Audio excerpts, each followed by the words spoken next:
Muy buenas noches y bienvenidos sean todos los amantes de los escalofríos, de lo sobrenatural, al episodio número 23 de Horrores de Película, un espacio dedicado a las novedades del género.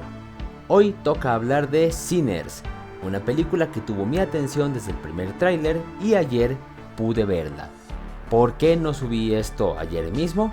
Simple, porque fue la noche 1 de WrestleMania 41 y antes de que llegue la noche 2 en un par de horas, veamos el contexto histórico de esta película y sobre todo si cumplió expectativas. Todo, por supuesto, sin spoilers.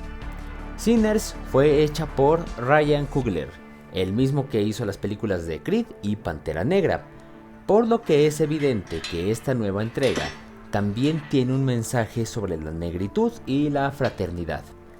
Esta vez se enfoca al Mississippi de 1932, bajo el contexto de la segregación, racismo, mafia y prohibición en Estados Unidos. La historia es sencilla, más o menos. Dos gemelos regresan a su pueblo natal para abrir un bar exclusivo, solo para su gente, es decir, toda la población negra de los alrededores, darles música, baile, alcohol, apuestas, pero algo pasa en medio de su inauguración. Unos visitantes llegan y claro, complican todo. Es aquí donde comienza el terror. Hay algo que debo reconocer y es su ambientación, porque dedicaron mucho tiempo, dinero y esfuerzo a lograr una estética que te atrapa en esos años, desde lo visual hasta lo histórico, y por eso es que aquí debemos explicar unas cuantas cosillas para entender mejor Pecadores y esas referencias al pasado que se mencionan de vez en cuando y nos ayudan a tener una historia más profunda. Primero, lo más evidente, que es el Club de Comedia y Canto, todo es escrito con 3 Ks, el Ku Klux Klan. Fue una agrupación extremista que se formó en Estados Unidos a mediados del siglo XIX, bajo el contexto de la Guerra de Secesión. Contexto muy rápido sobre esta guerra porque es un tema complejo. Este conflicto civil enfrentó a los industriales y a los esclavistas, o sea, los estados del sur querían mantener el sistema que todos conocemos con explotación en los campos y sabemos que atentaba contra los derechos humanos. No había una buena calidad de vida, etc. Recordemos que la sociedad estadounidense tiene una historia racial muy compleja. El Club de Comedia y Canto, el 3 veces K, siempre se ha caracterizado por ser una agrupación de odio y con actos de intolerancia, con agresiones horribles, cubrirse entre ellos para no recibir castigo. Tú puedes investigar su historia y está llena de horrores. Oficialmente se disolvió en 1871, oficialmente, pero desde entonces ha seguido operando de una manera no abierta. Durante el siglo XX siguieron estos atentados y hasta el día de hoy tiene una poderosa influencia desde las sombras, pero ahí ya es entrar en cuestiones conspiranoicas.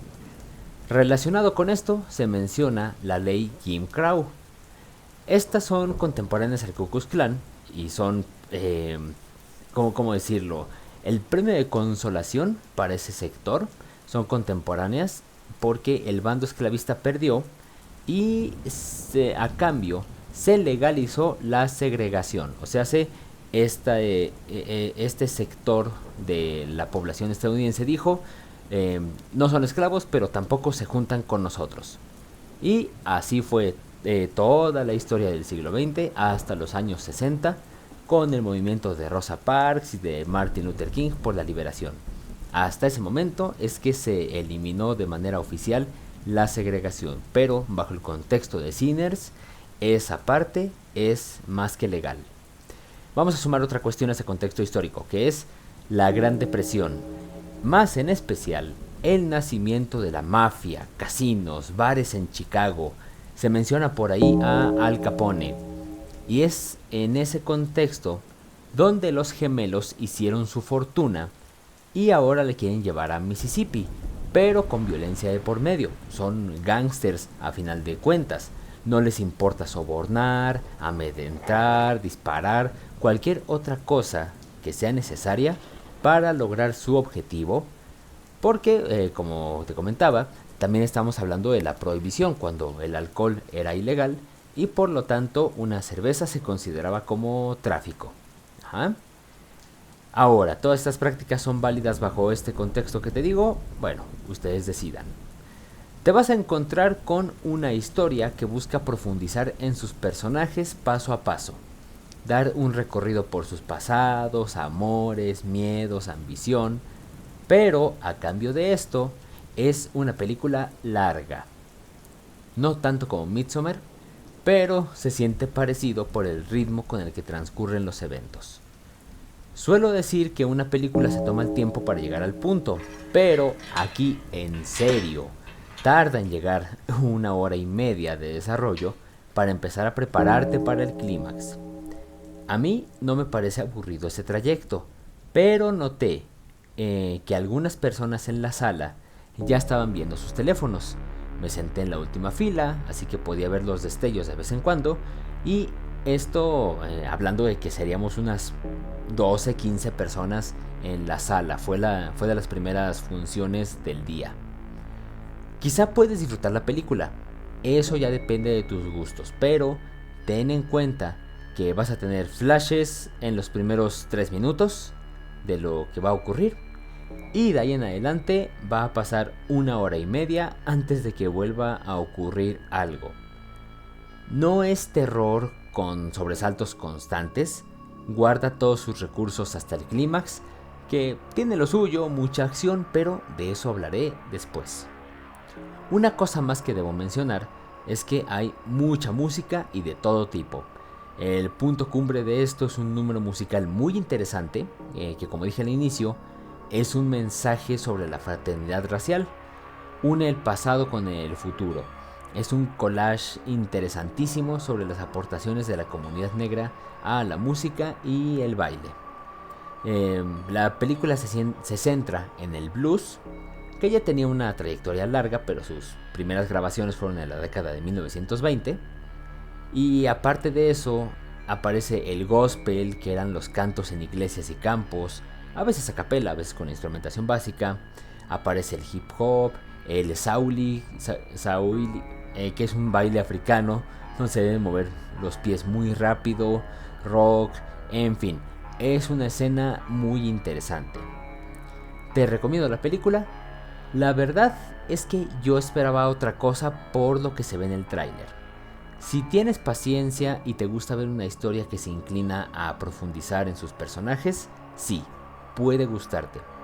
Hay que darle reconocimiento a Michael B. Jordan por hacer 2 papeles al mismo tiempo. Siento que la película busca ser nominada a efectos especiales, diseño de vestuario y música, pero eso lo veremos en unos meses. A mí, en lo personal, me dejó a medias, aunque creo entender la razón del por qué la hicieron de esta manera. Pero de eso hablaré a continuación, ya con spoilers. Pero primero, ¿cuáles fueron los adelantos de esta película? Primer tráiler, Until Dawn, ya se estrena la semana que viene, basada en el videojuego de PlayStation, así que voy a estar ahí para ver qué tal se ve la película, porque hasta ahora luce prometedora. Segundo tráiler, Lockers o Encerrado. Se ve interesante, una vez más el querer desarrollar una historia con muy pocos personajes, un ladrón que queda atrapado en un auto, pero ese auto era una trampa. Eso no te estoy spoileando, así es el tráiler. Y no me gusta que hayan cantado tan rápido que el villano es Anthony Hopkins. Digo, eso obviamente atrae porque es el señor Hopkins, entonces vale la pena verla. Pero creo que hubiera estado bonito guardar un poco más ese misterio. Tercer tráiler, Destino Final, Lazos de Sangre. No sé. Destino Final nunca fue de mis favoritas. Después de la segunda ya era algo repetitivo. Pero vamos a ver qué tal está este regreso desde la tumba, porque habían pasado que unos 15 años o más, 15, 18 años desde la última película de Destino Final. Y última, Karate Kid, la nueva entrega con Jackie Chan, que te la cantan con garantía Cinépolis. Ya con esto ya sabes a qué cine voy. Garantía que, por cierto, creo que se han replanteado mucho después de lo que pasó con Emilia Pérez. Pero bueno, eso es punto y aparte. Ahora sí, vamos rápidamente con los spoilers. A la 1, a las 2, a las 3. Por el tráiler pensé que tendríamos una historia de supervivencia en ese granero. Se guardaron el secreto de los vampiros y eso está bien. Me gustó la sorpresa, aunque en realidad tampoco es difícil de adivinar qué criatura les acecha. Imaginaba un atrincheramiento más largo, heroico incluso, que llegasen los indios que vimos a media película para ayudar, pero incluso el clímax es apresurado y los vampiros acaban entrando por un pretexto demasiado simple. Para todo el tiempo que se tomó con los personajes y darles trasfondo a cada uno, la verdad es que pudieron ser muertes mucho más dramáticas. Pero la mayoría caen en medio del caos y acaban siendo una más del montón. Esperaba más por parte de la resistencia, perdón. Y quiero convencerme de que eso más bien es la idea que me hice y el resultado fue diferente. Pero vuelvo a ver el tráiler e insisto que prometía algo distinto, prometía más acción. Me parece que no es una película para cualquier público y no lo digo por alzarme el cuello. Es el hecho de que toma 40 minutos para que aparezca el vampiro durante un momento y luego otra media hora en el bar con música, discusiones entre hermanos y escenas de sexo antes de que vuelvan a aparecer los vampiros y las cosas se compliquen. Pero, reflexionando al respecto, creo entender el porqué de todo esto por un diálogo al final, donde Sammy habla de que fue el mejor día de su vida. Quizá los vampiros son solo un pretexto para hablarte de esa hermandad, de cómo los hermanos construyen un refugio para los trabajadores del campo y esas mismas personas forman una comunidad. Les ves armando el bar, con la comida, platicando, riendo entre ellos. Digo, el mensaje es claro cuando el enemigo final en realidad no son los vampiros, sino el club de comedia y canto que llega a atacar el bar y uno de los hermanos se enfrenta a solas. Pero bueno, ¿a ti te gustó? ¿No te gustó? Vamos a discutir en los comentarios, como que no. Mientras tanto, es momento de cerrar esta transmisión. En 1 hora y media comienza la noche 2 de WrestleMania 41 y, por supuesto, hay que verla. Entonces, voy a editar esto muy rápido. Nos estaremos viendo en el episodio número 24, que espero que sea Until Dawn. Espero poder ir ese mismo fin de semana, pero ya depende de otras cosas. Así que, recuerda, el terror es real y este es su hogar. Disfruta del miedo.